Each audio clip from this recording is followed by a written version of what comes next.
Let's Web, Chapter 6, Summer Days. The early summer days on a farm are the happiest and fairest days of the year. Lilacs bloom and make the air sweet and then fade.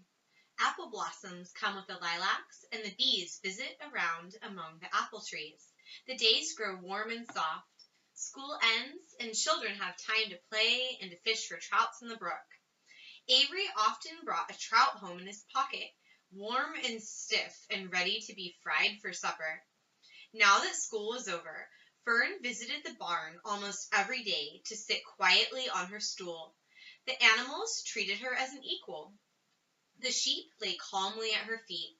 Around the 1st of July, the workhorses were hitched to the mowing machine, and Mr. Zuckerman climbed into the seat and drove into the field.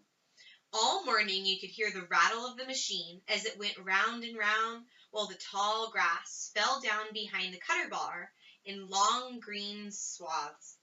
Next day, if there was no thunder shower, all hands would help rake and pitch and load, and the hay would be hauled to the barn in the high hay wagon, and Fern and Avery riding at the top of the load.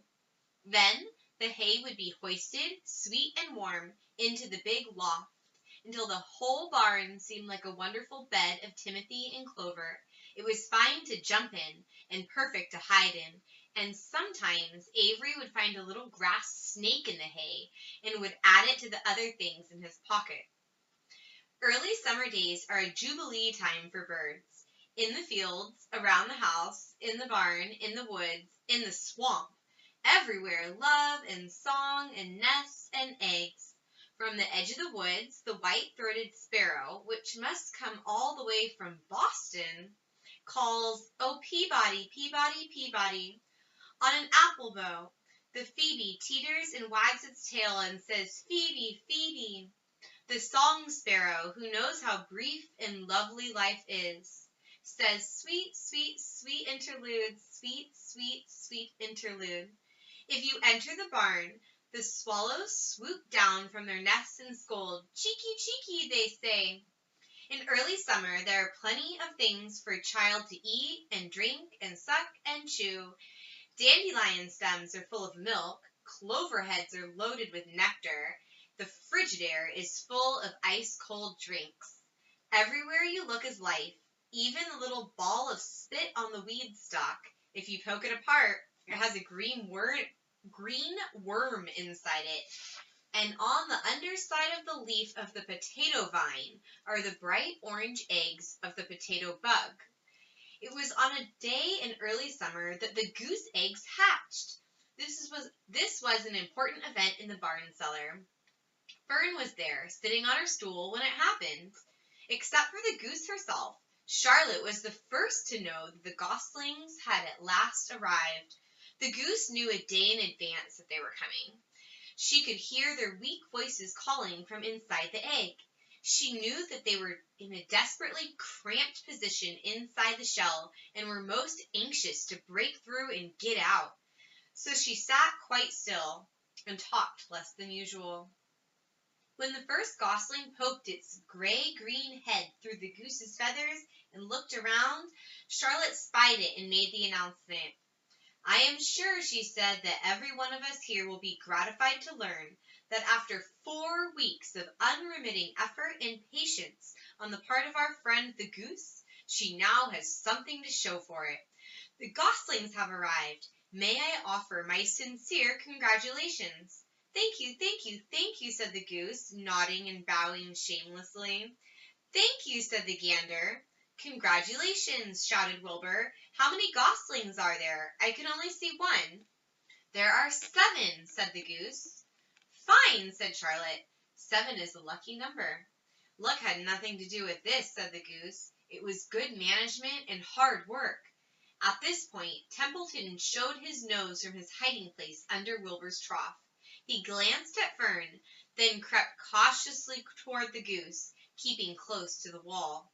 Everyone watched him, for he was not well liked, not trusted. "Look," he began in his sharp voice, "you say you have 7 goslings. There were 8 eggs.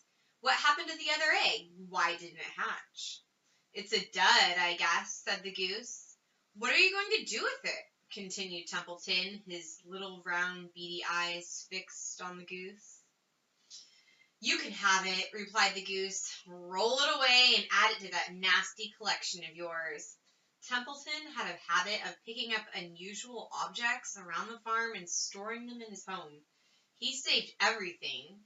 "Certainly, certainly," said the gander. "You may have the egg. But I'll tell you one thing, Templeton. If I ever catch you oking your ugly nose around our goslings, I'll give you the worst pounding a rat ever took." And the gander opened his strong wings and beat the air with them to show his power. He was strong and brave, but the truth is, both the goose and the gander were worried about Templeton.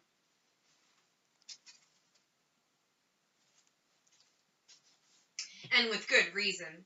The rat had no morals, no conscience, no scruples, no consideration, no decency, no milk of rodent kindness, no compunctions, no higher feeling, no friendliness, no anything.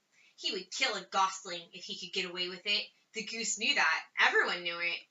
With her broad bill, the goose pushed the unhatched egg out of the nest, and the entire company watched in disgust while the rat rolled it away. Even Wilbur, who could eat almost anything, was appalled. "Imagine wanting a junky old rotten egg," he muttered. "A rat is a rat," said Charlotte. She laughed a tinkling little laugh.